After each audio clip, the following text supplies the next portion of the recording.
when a group of like-minded people come together. And we're not talking about like-mindedness in terms of all of the details of your life. We're talking about like-mindedness in terms of your alignment with your true mind. We're talking about you being like-minded with who you really are, which means you love yourself rather than hate yourself. You feel your worthiness rather than deny it. Like-minded in the sense that you have come round somehow to be more in any moment that you are conscious and focused, to be more like the source within you bees at that time. And we want to remind you, and for some of you it is just a gentle nudge of reminding, and for some of you it's a that can't possibly be right reminder because you've deviated from it far over time. But the most important thing that we want you to remember or to relearn is that mind that we are talking about, that true you, that inner being that is you, is focused with you all the time, aware of where you are as you drive down the street, aware of what you see as you look across the new snow in the meadow, aware of what you say and how you feel when you are re-engaging with old friends, aware all the time, the source within you, always aware. And it's not some nebulous, from your perspective, perception like God. Oh yeah, God's everywhere all the time. We don't mean it in that way. We mean that specifically the you who is really who you are is right here, focused with you in this conversation. As you sit in this room, listening to what we are saying, that broader perspective of you is sitting here with you, listening to what we are saying. And so that's the like-mindedness that we want you to be aware of. We want you to want, to blend, to merge the awareness of who you are and what you are doing in this moment with that broader mind. You following a bit? Because when you do that, then you're in sync. And in sync means then you are feeling at your best. Then there is not resistance within you that is keeping you from the alignment with who you really are. So, for example, when you are watching something on television, that inner you is watching it too. But that inner you is watching from its perception, from its point of attraction, from who it is. When you are having a conversation with someone new to you, someone old to you, someone that you have issues with, someone you are in love with, it doesn't matter. In every conversation that you have, there is another part of you involved in the conversation and projecting an opinion, a vibrational opinion, a vibrational perspective. The way you feel in any moment is about how like-minded or not like-minded you are with the true mind who is truly who you are. So in the early days, as we were flowing in this way through Esther, we were explaining to you about this blending process of allowing yourself to be more who you really are. And over time, we've talked to you about who you are. We've listened to you talk about what's going on in your life experiences. And gradually, many of you have come to an awareness that you are much more than the you that you see here in this physical body. But still, with all of the conversation that all of us have had for so many years, it's really a rare one of you who is, in any moment in time, consciously trying to be aware of what your true perspective is. The other day, Esther heard a comment from someone she knows talking about another person that she knows. And the comment was not positive. And as Esther heard it, she felt discord within her being at hearing it. And we want you to know that there doesn't have to be anyone else in the room for that discord to occur. Because sometimes, in fact, often, you make comments about someone or about yourself or about a situation that the source within you sees entirely differently. And when you do that, your guidance, not your dominance, not your guardance, not your I'm the boss of you and you need to do what I say or you won't feel good,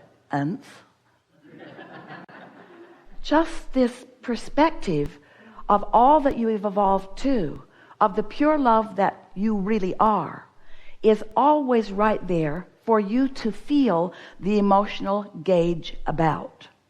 So, of course, you have the freedom, the free will, to have any opinion in the world about anything.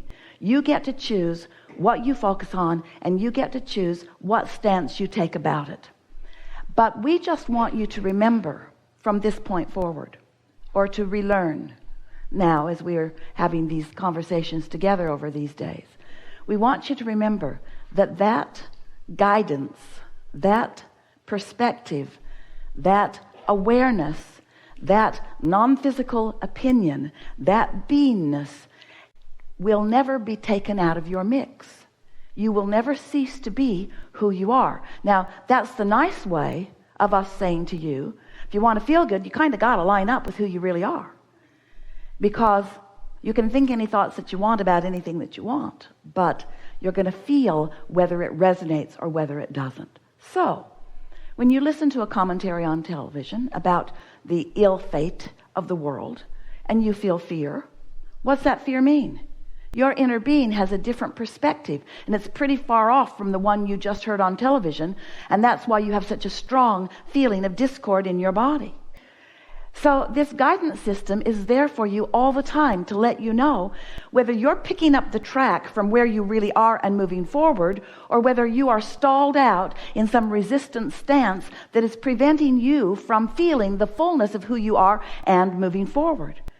You came into this physical experience with the powerful understanding that you would not be able to stop motion forward. You knew that evolution, expansion, is the eternal nature of all that is. And so you expected it of yourself. You also knew that you have guidance within you so that within that expansion, you could mostly a really mostly joyful time. Not one of you coming in said, well, I will deliberately pinch myself off from everything that I know, and I will learn it the hard way. I will prove my worthiness for all that I am in this one physical lifetime. So many humans say that. This is all you got. You only live once. Are they kidding? You only live once? How about you always live always? You always live always. Which means there's been so much of you living and so much of you coming to know, so much of you evolving, so much of you expanding, so much of you being, you have a really strong, glorious, love-based opinion of you in this life, of you in this universe, of you in this all that is. And that broad part of you said, I would like to project into this physical experience, into this magnificent physical body, a part of my consciousness to explore what is new and to help with the inevitable eternal expansion. So here you are, mixing it up, coming up with new ideas, having your experience. And we love you so much, most of you not even coming close to the understanding of who you really are. Most of you, most of the time, pinched off from the fullness of who you are in some attitude of justification or rationalization or comparison with other humans around you. And when you make the comparison of other humans around you and you use that as your gauge rather than the like-mindedness of who you really are, when you try to contour to what society wants you to do, or even what your mother wants you to do, or what your peer group wants you to do, as you try to adjust your behavior, your demeanor, your appearance in order to accommodate what you think others want, First of all, it makes you crazy because there are so many of them and they are fickle and they all want something different from you. And if any of you have ever tried to please just two people, you understand how that goes. Just don't get them both in the same room at the same time. Yeah? I can please you now because you're the only one here. And now I can please you because you're the only one here. But don't all come to Thanksgiving at the same time because I will have to sit silent in the corner so as to not expose to you who I am to you and you who I am to you. But as you use as your guidance that source energy within you, and you understand that the better you feel, the more in sync with who you are, now you're off and running. And that's the true trajectory of who you are. And anything less than that doesn't feel good. You describe that not feeling good in lots of different ways with lots of emotional terms.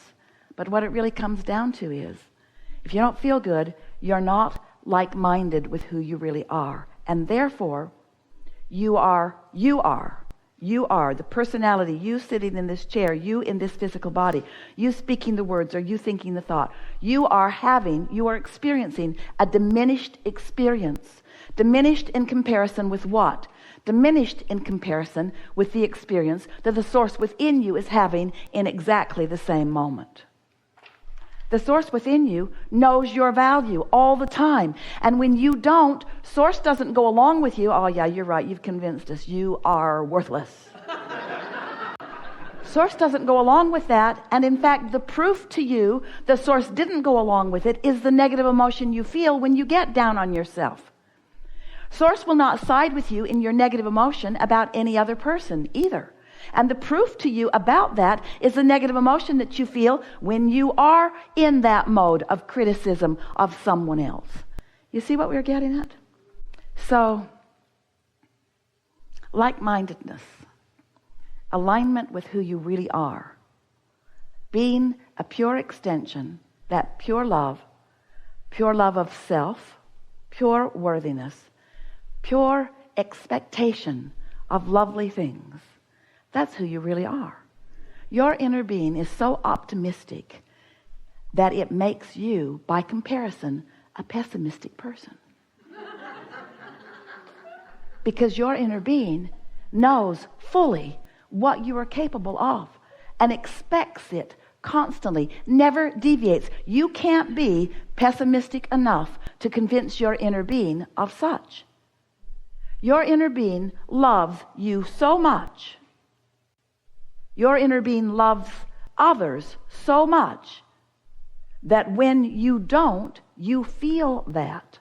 That's what hatred is. That's what jealousy is. That's what those negative emotions are. They are your proof that your inner being, that the source within you, that the true mind that is truly who you are, that eternal you, has a different stance, a different perspective, not about life in general, about life in specifics right here, right now, you see. Because while source has the ability to take the overview, why take the overview when the specific view is where all the action is, where all the movement is, where all the fun is? In other words, source is right here on the leading edge with you, excited about the new things that you're excited about and excited about the new things that you're not excited about, feeling happy about everything, whether you are or not. And the or not part, we want to remind you, is because you're not letting yourself discover and hold the perspective that source holds here and now. You got that, didn't you? So negative emotion is your best friend, because negative emotion is proof that you have diverged from the perspective of someone who really ought to know, who's walked with you all of the steps through all that you've lived, who's perceived with you through all of life, who has evolved with you, who has become pure love and pure well-being, prosperity beyond verbal description. That inner part of you is that way. And when you deviate, even in the slightest from that, you feel it. So, everything that we talk about and everything that we've always talked about has been about helping you to come into vibrational alignment with who you really are. It's been about helping you to, little by little, release that bulky, awkward, unnecessary resistance that you've picked up along your physical trail and practiced until it's a strong, frequent vibration within you.